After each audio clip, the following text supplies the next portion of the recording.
Kristen Carboni spends her days keeping dogs on the move, running a boarding and training business from her home in Brewster on the Cape. The idea behind it was that we are building an agility course for our business. Before the dogs could enjoy the agility course, Kristen and her husband needed to install a fence.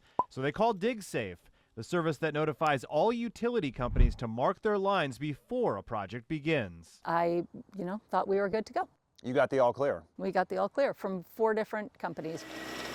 So the couple fired up the machinery and got to work digging holes for the fence posts. This is the spot. We were putting this post right there. Kristen showed us where she suddenly heard a strange noise and screamed at her husband to stop what he was doing. He pulled up the auger and there was a huge conduit. This photo of the damaged conduit shows how the auger came within centimeters of making contact with a high voltage electrical line. What's going through your mind? Terror. I mean, gratefulness, actually, and it tears me up a little bit. I don't mean to be overly dramatic, but one more second and he could have been dead. It terrified me. What if you hadn't been standing there? If I hadn't been standing there, he would be dead. Absolutely. So why wasn't that line properly marked to warn of the danger? We contacted Eversource, which investigated and said its subcontractor had an outdated map that did not show the electrical line crossing onto Kristen's property. A spokesperson told us, following this event, we promptly repaired the damaged plastic conduit and updated the mapping for the area to reflect the underground electric service more accurately. The stakes can be pretty high.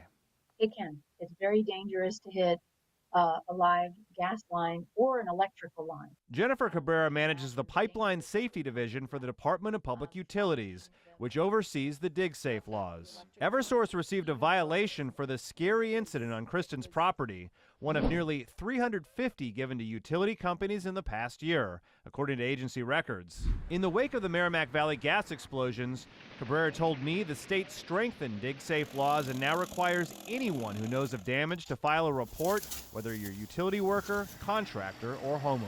If we're not informed of the information, then we don't know what caused it and how to prevent it for the next excavator. So these are the flags right here that they've marked after the fact. The fence is now up and the dogs are enjoying the agility course. Shadow, come. But Kristen wants to make sure her close call serves as a lesson for the public. What made me call you is the idea that I feel very blessed and grateful that we didn't die, and the fact that we didn't die means that it's my job to educate people so that nothing like this ever happens again.